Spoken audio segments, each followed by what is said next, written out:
नमस्कार, मैं राहुल कठेरिया।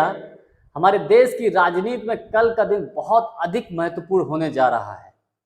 कल 4 अगस्त है और 4 अगस्त के दिन राहुल गांधी के मानहानि के मामले में सुनवाई होनी है। जिस प्रकार से गुजरात हाई कोर्ट के द्वारा और सूरत कोर्ट के द्वारा राहुल गांधी के मानहानि के मामले को लेकर उनको सजा सुनाई गई और राहुल गांधी फिर इस मामले को लेकर माननीय सुप्रीम कोर्ट पहुंचे हैं, तो सुप्रीम कोर्ट ने दोनों ही पक्षों को हलफनामा दाखिल करने के लिए कहा और इसका हलफनामा दोनों ही पक्षों ने दाखिल भी कर दिया है। विशेष बात यह रही कि राहुल गांधी ने अपने हलफनामे में स्पष्ट तौर पर बोल दिया है कि इस पूरे मामले में वो माफी नहीं मांगेंगे और दूसरी तरफ पूरेश मोदी ने कहा है कि राहुल गांधी अहंकारी हो गए हैं, इसलिए उनको सजा मिलनी चाहिए। क्या ये पूरेश मोदी की बात में दम है?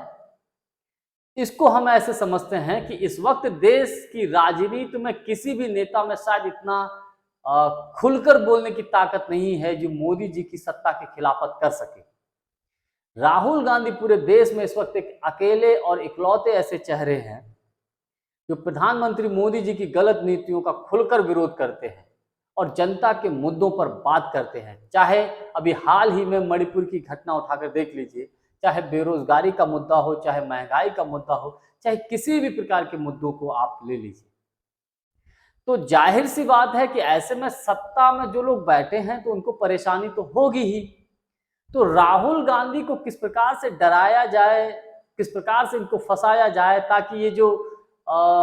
इतना दम्भ भरते हैं, सरकार को इतना घेरते हैं, तो इनको नीचा दिखाने का कोई मौका ढूंढा जाए। तो ये कोर्ट के माध्यम से, सूरत कोर्ट और हाई कोर्ट के माध्यम से जिस प्रकार से राजनीतिक विश्लेषकों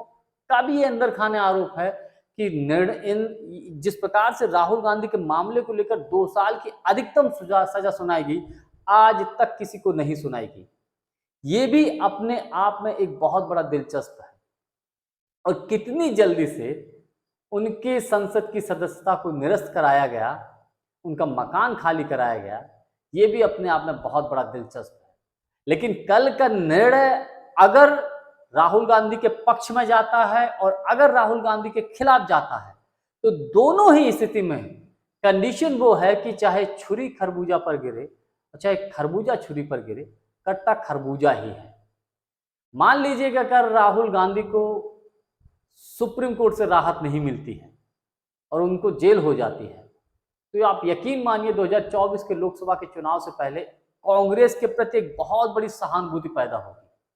और जिसका लाभ 2024 के लोकसभा के चुनाव में कांग्रेस को मिलने की पूरी संभावना होगी। इस बात को खुद प्रधानमंत्री मोदी जी, आरएसएस, पूरी की पूरी भारतीय जनता पार्टी इस बात को समझती है, क्योंकि इस मामले को लेकर कई बीजेपी के नेता भी कह चुके हैं कि राहुल गांधी चाहे तो माफी मांग सकते हैं,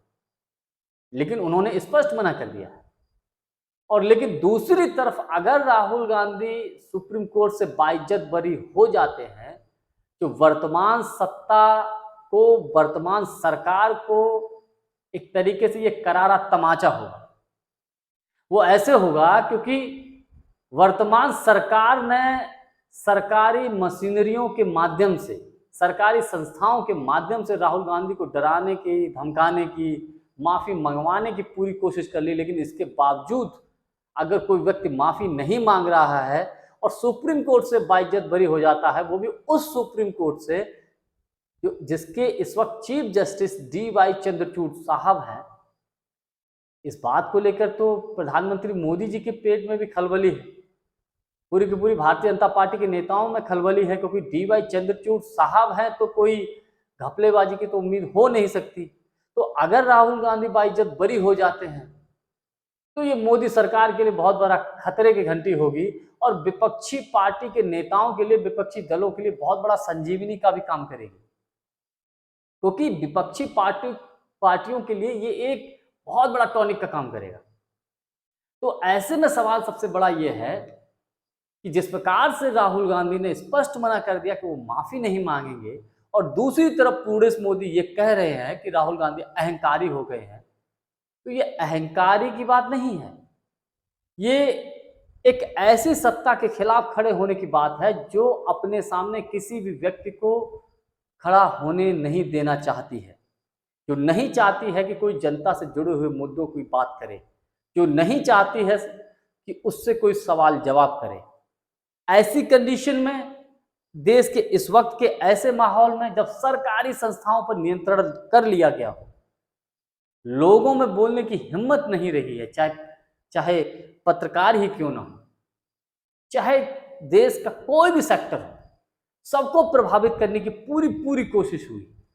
तो ऐसी कंडीशन में राहुल गांधी का खड़ा होना कि वो माफी नहीं मांगेंगे, और कल के मामले को लेकर अगर 4 अगस्त के दिन राहुल गांधी के पक्ष में निर्णय आता है या विपक्ष में निर्णय आता है, ये प्रधानमंत्री मोदी जी के लिए, भारतीय जनता पार्टी के लिए बहुत बड़ा दुविधा का विषय बन चुका है, गले की हड्डी बन चुकी है। अब क्या होता है ये आने वाला वक्त बताएगा, लेकिन आज के लिए बस इतना ही।